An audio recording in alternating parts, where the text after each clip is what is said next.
BJP ने विजयी जुलूस पर रोक मामले में इलेक्शन कमीशन के फैसले का किया स्वागत। नड्डा ने प्रदेश इकाइयों को दिए निर्देश। भाजपा अध्यक्ष जेपी नड्डा ने चुनाव आयोग के फैसले पर प्रतिक्रिया व्यक्त करते हुए कहा कि मैं चुनावी जीत के जश्न समारोहों और जुलूसों पर प्रतिबंध लगाने पर भारत के निर्वाचन आयोग के फैसले का स्वागत करता हूं।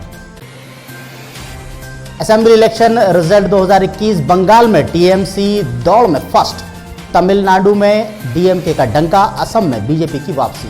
4 राज्यों और केंद्र शासित पांडिचेरी में जारी चुनावी मतगणना के मिल रहे रुझानों के मुताबिक पश्चिम बंगाल में सत्ताधारी तृणमूल कांग्रेस और भाजपा के बीच टक्कर की कांटे की टक्कर चल रही है, जबकि तमिलनाडु में डीएमके अपने प्रतिद्वंदी और 10 साल से राज्य में शासन कर रही एआईएडीएमके पर बढ़त बनाए हुए है। जैस्मिन भसीन का छलका दर्द, बीमार मां को बेड दिलाने के लिए धक्के खाते रहे बुजुर्ग पिता। छोटे पर्दे की मशहूर एक्ट्रेस जैस्मिन भसीन की मां की तबीयत काफी बिगड़ गई थी। इस कारण उन्हें अस्पताल में भी एडमिट कराने की नौबत आ गई, लेकिन मुश्किल यह थी कि उनकी मां को किसी अस्पताल में कोई भी बेड नहीं मिला। हाथरस में काउंटिंग सेंटर पर हजारों की संख्या में लोग की भीड़ पुलिस ने डंडा मारकर भगाया। उत्तर प्रदेश के हाथरस में एक काउंटिंग सेंटर पर 1000 से ज्यादा लोग इकट्ठा हो गए। सोशल डिस्टेंसिंग की धज्जियां उड़ी तो पुलिस ने लोगों को चितर बितर करने के लिए लाठियां भांजी। इसका वीडियो सोशल मीडिया पर वायरल हो रहा है। कांग्रेस से बीजेपी में आए राहुल लोधी पिछड़े। दमोह सीट पर उपचुनाव के लिए वोटों की गिनती आज हो रही है। 1 बजे तक 5 राउंड की गिनती के बाद कांग्रेस के अजय टंडन आगे चल रहे हैं। वहीं कांग्रेस छोड़ बीजेपी में शामिल हुए राहुल लोधी अपने ही गांव के बूथ पर हार गए।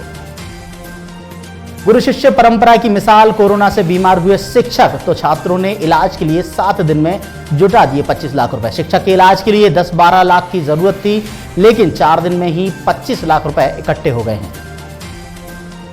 मौसम ने बदली चाल, कई इलाकों में बरसेगा पानी। मध्य प्रदेश में 3 दिन पहले ही मौसम में परिवर्तन के बाद नम हवाएं चलना शुरू हो गईं, जिस कारण रविवार को भी मौसम में नमी बरकरार रहेगी। मौसम वैज्ञानिकों ने बताया कि अलग अलग स्थानों पर बन रहे वेदर सिस्टम की वजह से अरब सागर से नम हवाएं आने लगी। 18+ के वैक्सीनेशन में अड़चनें, स्टॉक की कमी से होगी देरी। तेजी से बढ़ रहे संक्रमित। देश में कोरोना की दूसरी लहर से हाहाकार मचा हुआ है। शनिवार को पिछले 24 घंटों में रिकॉर्ड 4 लाख से ज्यादा नए मरीज सामने आए। इस बीच देश में वैक्सीनेशन का तीसरा चरण भी शुरू हो गया। इस चरण में केंद्र सरकार ने 18 साल से ऊपर के सभी लोगों को वैक्सीनेशन लगाने की इजाजत दे दी है।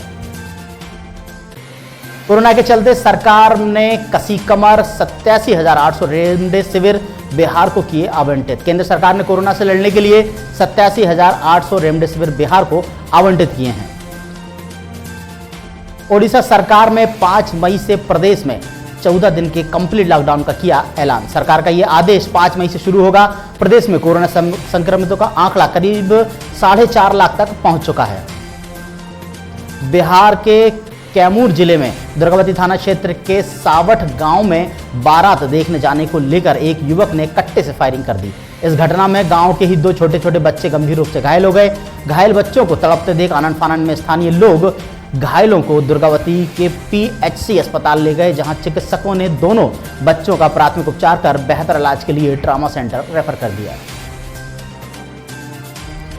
बिहार में बेतिया जिला के मझौलिया प्रखंड क्षेत्र के रतनमाला पंचायत के वार्ड नंबर 13 में भीषण आग लगने की खबर सामने आई है। इस घटना में लाखों का सामान जलकर खाक हो गया। बेटी की शादी से 4 दिन पहले एक घर में लगी आग, लाखों का सामान खाक। ऑटो रिक्शा चलाकर कोरोना के मरीजों को मुफ्त में सर्विस दे रहे हैं ये स्कूल टीचर। आज मुल्क कोरोना के सबब अपने बुरे वक्त से गुजर रहा है। हर जगह से दर्दनाक खबरें सामने आ रही हैं। ऐसे में मदद करने वाले कुछ लोग दिल जीत लेते हैं। मुंबई के टीचर दत्तात्रेय सावंत उन्हीं लोगों में से एक हैं। 10वीं बोर्ड परीक्षा में शामिल न हो सके छात्रों को किस आधार पर अंक दिए जाएंगे? सीबीएसई ने इसका फार्मूला तैयार कर लिया है। सीबीएसई ने तय किया है कि 10वीं बोर्ड परीक्षा का परिणाम 20 जून तक घोषित किया जाएगा। नोटिफिकेशन में बताया कि साल 2021 के लिए ज्यादा से ज्यादा 20 अंक आंतरिक मूल्यांकन से 10 अंक यूनिट टेस्ट, 30 अंक मिड टर्म एग्जाम और 40 अंक प्री बोर्ड एग्जाम की बुनियाद पर मिलेंगे। बिहार में कोरोना बेकाबू, फेल हो रहे हैं स्वास्थ्य विभाग के बड़े बड़े दावे।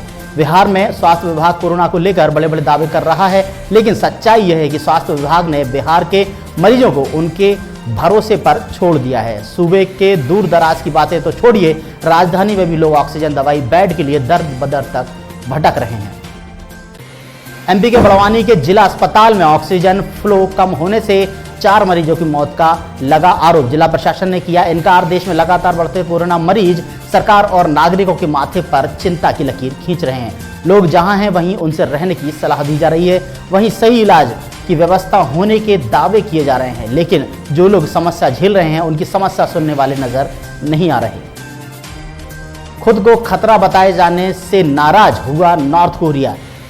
यूएस को दे डाली ये धमकी। खुद को दुनिया के लिए खतरा बताए जाने से उत्तर कोरिया भड़क गया है। उसने अमेरिका को धमकी दी है कि उसकी ये गलती बहुत महंगी पड़ेगी।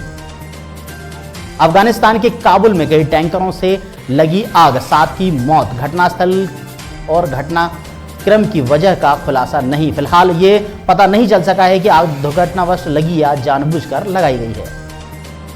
कोरोना की बेकाबू होती दूसरी लहर से लड़ने के लिए दुनिया के देश भारत की मदद कर रहे हैं। इसी कड़ी में शनिवार को भारत के विदेश मंत्रालय के प्रवक्ता अरिंदम बागची ने ट्वीट कर जर्मनी द्वारा भेजे गए 120 वेंटिलेटरों की जानकारी दी। 7 लाख कर्मचारियों को तोहफा, मई से मिलेगी छप्पर फाड़ रकम। पंजाब या हिमाचल प्रदेश के सरकारी कर्मचारियों के लिए मई माह खुशियों की सौगात लेकर आने वाला है। इस माह में उन्हें बम्पर रकम मिलने वाली है।